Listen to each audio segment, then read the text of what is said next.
In this video, we are going to learn how to draw a histogram and a frequency polygon for grouped and ungrouped data. So first, we'll start with the ungrouped data.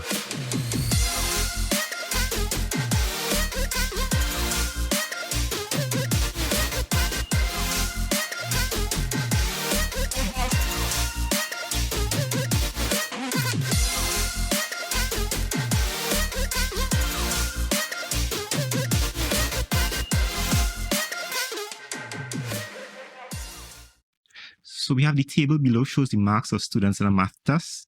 Draw a histogram to represent the information. So this is basic. We have marks, the variable is x, and the marks goes from 6 to 10.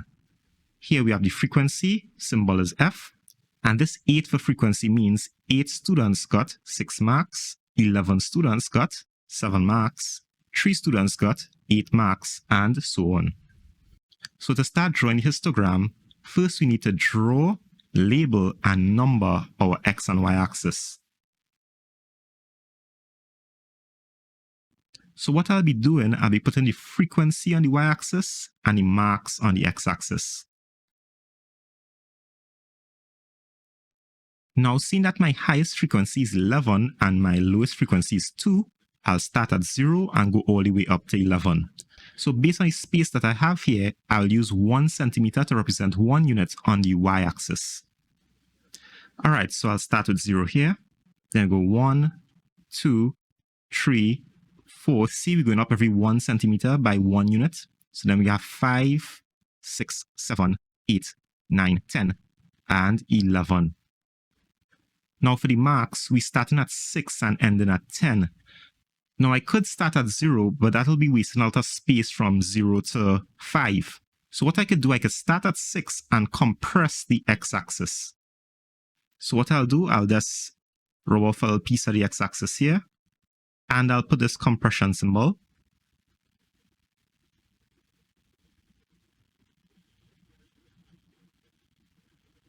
Okay, and this means that we are compressing the x-axis, so we're not starting at 0. So then I could come and put 6 here. And what I could do is go up by 1 unit every 2 centimeters and space this out. So 2 centimeters away, I'll put 7. Next 2 centimeters away, I'll put 8. Another 2 centimeters away, I'll put 9. 2 centimeters away, I'll put 10. And I can stop right here at 10. So we are from 6 to 10, and our x-axis is compressed, so we didn't start at 0. So now that I have my axes labeled and numbered, remember for any chart in statistics, we need a title, but I'll put in the title last. Now with a histogram, it's sort of like a bar chart, but the bars touch each other with the histogram. So we want the bars to have even width, and the bars will be touching each other. So what I could do is look at the space in between 6 and 7, and say, okay, this line here is in the middle of 6 and 7, and then the space in between this line and 6 is 1 centimeter. So on the other side, I could just go next 1 centimeter. So my bar will be 2 centimeters thick. So looking at the marks, looking at 6, it's going up to the frequency of 8. So this 6 here is going all the way up to 8. So as I said, I'm drawing the bar 2 centimeters thick. So I'll start here and go all the way up to 8. Then I'll come across 2 centimeters.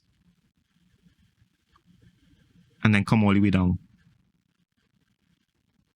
And this will be my first bar for 8 students getting 6 marks. Then we have 11 students getting 7 marks. So we come to 7. We already have this line here, so we just need to continue up to 11.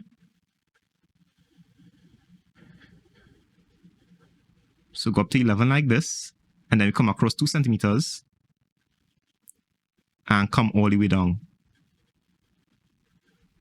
Alright, so you're seeing that these 2 bars have the same thickness, this bar going up to 8 and this bar going up to 11. So this means 11 students got 7 marks. Now coming across here, we have 3 students got 8 marks. So we come across at 8 and we're going up to 3.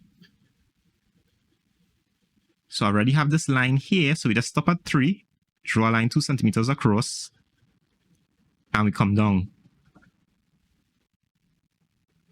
Then coming here, we have 5 students got 9 marks. So we come across to 9, and we're going up to 5. So let's continue this line here up to 5. And then we just come across 2 centimeters and come all the way down.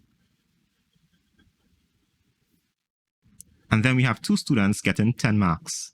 So we come here to 10 and we're going all the way up to 2. So I just need to come up right here and draw a line across 2 centimeters and bring it down. And there you have it. These are the bars for a histogram representing this information in the table here. See the bars, they touch each other and they are equal in width. So the last thing now is to put in the title. Alright, and this is my title here, histogram showing marks in a math test. Now what we want to do is use the same information and draw something called a frequency polygon. So I'm going to come across here, I have the same table, same information. So what we have is the table below shows the marks of students in a math test. Draw a frequency polygon to represent the information. So we're going to do the same thing. Draw, label, and number our x and y axis. So on the y-axis I have my frequency, on the x-axis I have my marks. And for my frequency, I'll have to go up to 11. So I'll start here with 0. And go up by 1 unit every 1 centimeter, all the way up to 11. Now I'm also going to do the same thing like I did with the histogram. I'm going to compress the x-axis. And I'm going to do the same thing. I'm going to go up by 1 unit every 2 centimeters. But there's a slight difference. Instead of starting at 6 and ending at 10, I'll have to start 1 before the 6 and end 1 after the 10. So I'll be starting at 5 and ending at 11. So I'll start here at 5. Then I'll go up by 1 every 2 centimeters. So 6, 7, 8, 9, 10, 11, and I'll end here with 12. Now, instead of drawing bars, I'm going to plot points and connect them with lines. So for 6 marks, I'm going to plot 8. So I'm going to come here at 6, go all the way up to 8 and make an X. Then for 7 marks, I'm going to plot 11. So I'm coming here by 7, go all the way up to 11 and make an X. Then for 8 marks, I'm going to plot 3. So I'm going to come here at 8 and go all the way up to 3 and make an X. Then for 9 marks, I'm going to plot 5. So I'm going to come here at 9 and go all the way up to 5 and make an X. And for 10 marks, I'm going to plot 2. So I'm going to come here at 10, go all the way up to 2 and make an X. So now that I have all my points plotted, I'll use straight lines to connect these points.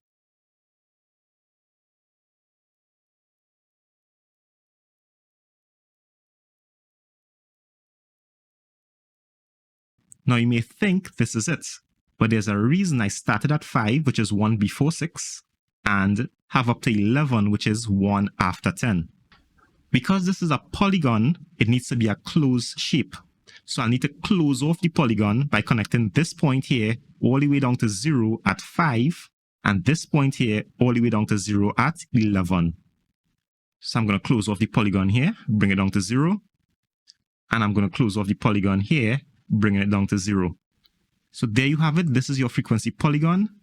We have straight lines connecting the points that we plot, and the shape is closed off. Now to put in the title. Alright, so here I have my title, Frequency Polygon, showing marks of students in a math test. So far we drew a histogram and a frequency polygon for ungrouped data. Now we're going to look at group data. So here I have the table below shows the heights of students in a class. Draw a histogram to represent the information.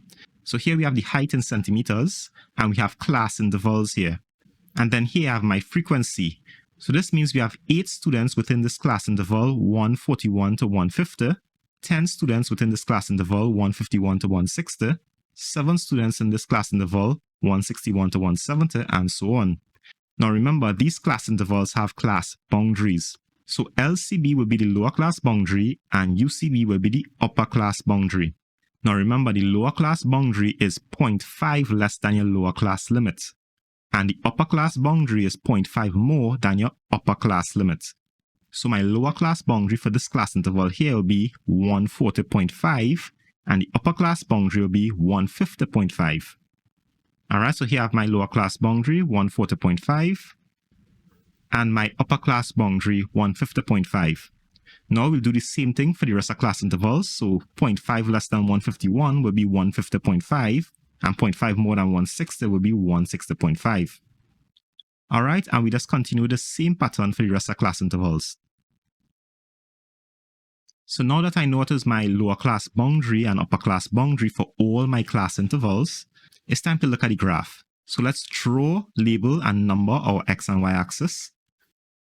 Alright, so I have my frequency on the y-axis and my height in centimeters on the x-axis.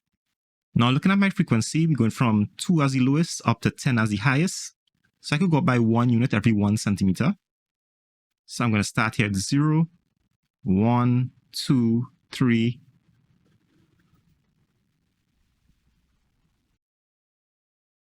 And we go all the way up to 10. Now for my height, there's a reason I have the boundaries here. So you note a histogram, the bars must be equal in width, and also the bars must touch each other. So what we're going to use for the width of the bar, so the bar is going to start with the lower class boundary and end with the upper class boundary. So I need my x-axis to contain 140.5 all the way up to 190.5. So obviously I cannot start at 0, I'll have to compress the x-axis.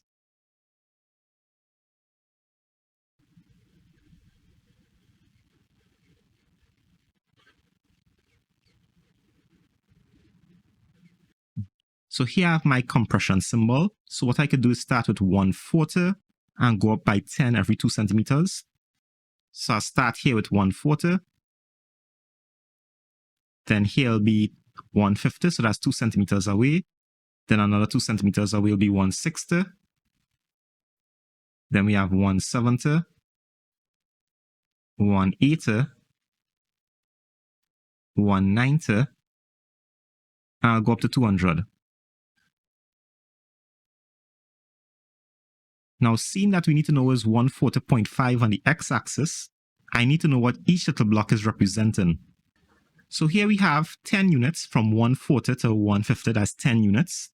And we have 10 little blocks in between the 10 units.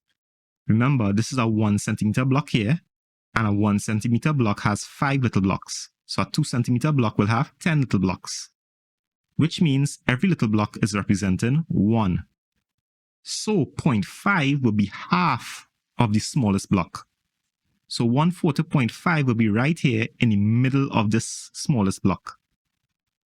And now let's see. This class interval 141 to 150 is going up to 8. Now due to the size of a little block, you may not accurately get it in the middle, but that's okay, as long as the line is in between the block. So I'm going to go all the way up to 8. I'm going to stop there. Then I'm going to come across to 150.5. So 150 and 0.5 is half a block. I'm going to go all the way up to 8 as well. And then I'm going to draw a line to close it off. So you're seeing that the bar, the width of the bar, it starts with the lower class boundary and ends with the upper class boundary. And then you're seeing for this class interval, it starts with 150.5 and ends with 160.5. I'm going up to 10. So this line here would be the 150.5. So we just continue that line and go all the way up to 10.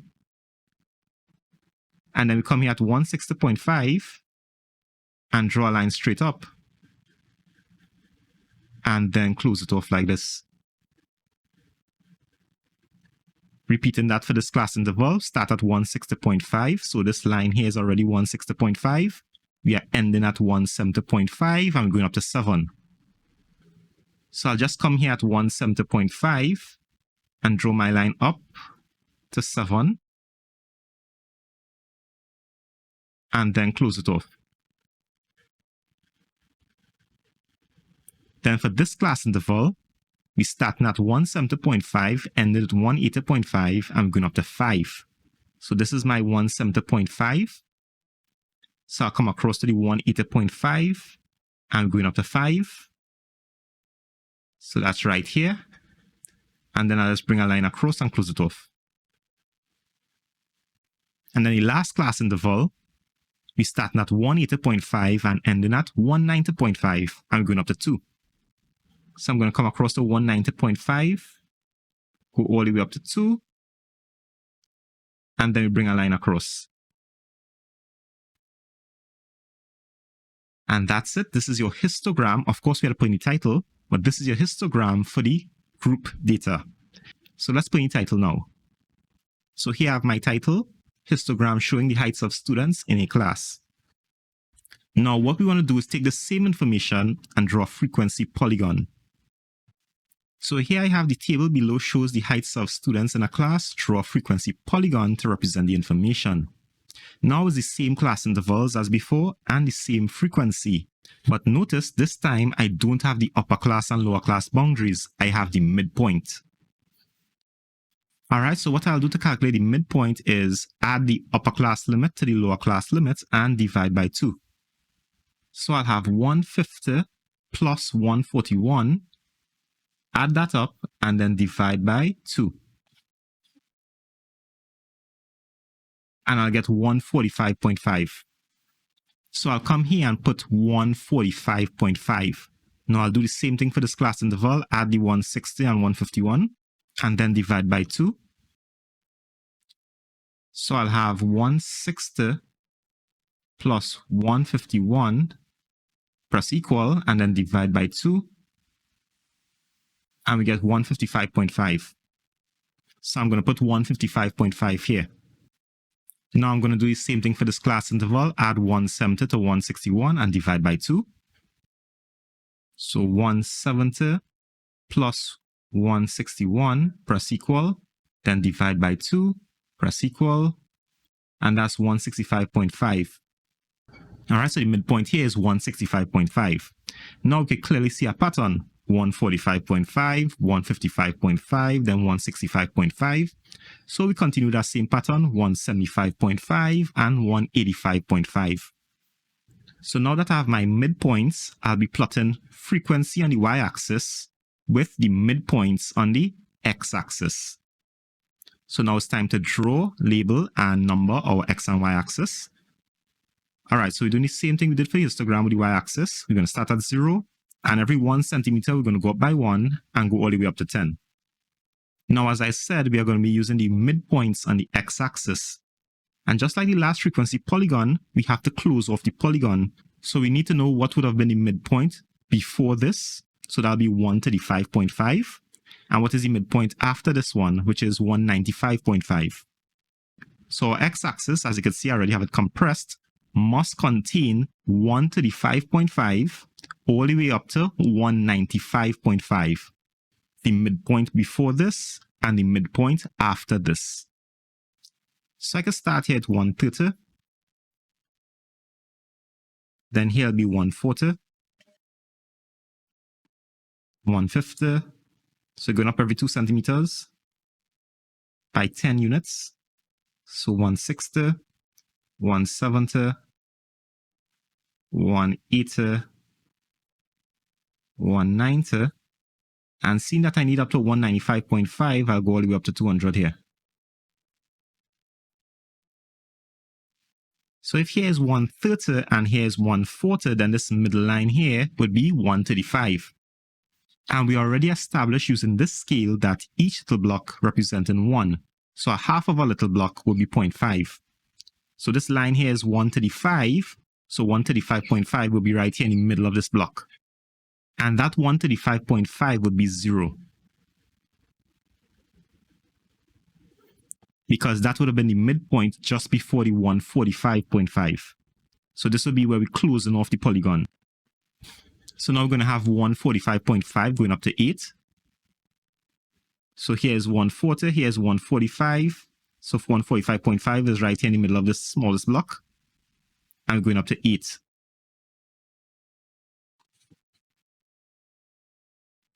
So we're going to place our x here. Then we're going to have 155.5 going up to 10. So we'll come here at 155, go all the way up to 10. And let's come across the 0.5 here now. And make our x here. then 165.5 going all the way up to 7. So you come across here 160, 165, go all the way up to 7. And let's come across the 0.5 now. So 165.5. And make our X here. Then 175.5 going all the way up to 5. So 170, 175 going up to 5. And then come across the 0.5 for 175.5. Then we're going to have 185.5 going all the way up to 2. So you come across here 180, then here will be 185. Let's go up to 2. And I come across 0.5. So 185.5 going all the way up to 2. And now the midpoint after this will be 195.5, and that will have to be 0. So I come here to 190. This is 195. Then come across here in the middle of this block for 195.5. And that will be at 0. And now I can use straight lines to connect these points and make my frequency polygon.